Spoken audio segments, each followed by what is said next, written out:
कहा कि मना करने के बाद वो बड़े हैं शांति से अपने दामाद को सेट करना चाहते हैं।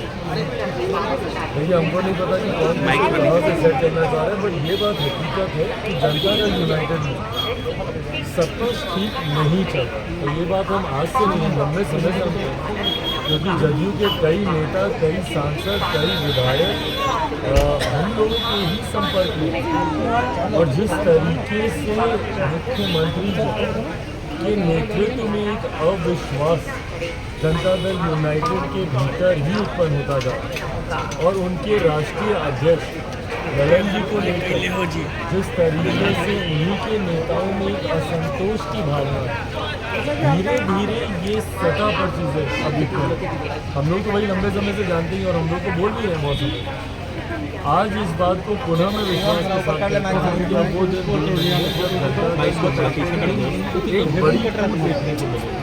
देखिए, कोई भी पार्टी का अस्तित्व तभी रहता है जब उस पार्टी का भविष्य नेताओं को सामने दिखाई देता है। आप मुझे बताइए ना, जनता दल यूनाइटेड का भविष्य क्या है?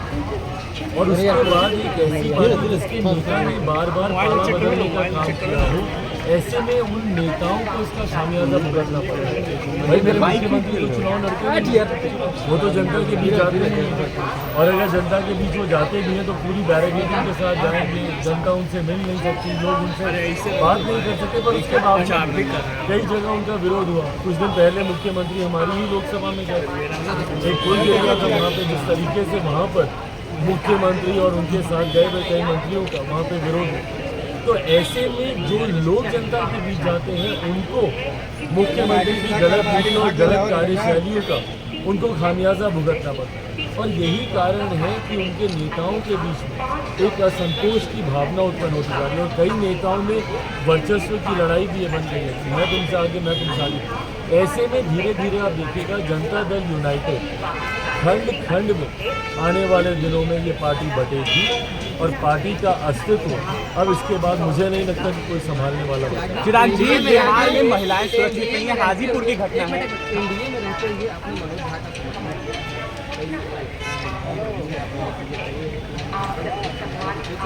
भाई मैं ना किसी का समर्थन कर रहा हूँ, और बल्कि जिस पार्टी से वो आते हैं वो जातियों की पार्टी करने के लिए वो मानी ही गई है। समाज को बांटकर, समाज में भेदभाव उत्पन्न कर उसका राजनीतिक लाभ लेना, MY समीकरण बनाना, अगला पिछड़ा की लड़ाई करवाना, और मैं कभी भी जात पात धर्म मजहब की राजनीति का मैं समर्थक नहीं रहा। हैविंग सेड दैट, जिस कविता का आप जिक्र कर रहे हैं, जो कविता उन्होंने पढ़ी है, भाई ये कविता आज की नहीं, लंबे समय से, और इस कविता का हम लोग स्कूल में सप्रसंग व्याख्या हम लोग करते हैं। जिस भी व्यक्ति ने इस कविता को जाना होगा या पढ़ा होगा, ये जिस परिप्रेक्ष्य में ये कविता लिखी गई है वो किसी जाति को लेकर कम से कम ये कविता नहीं लिखी।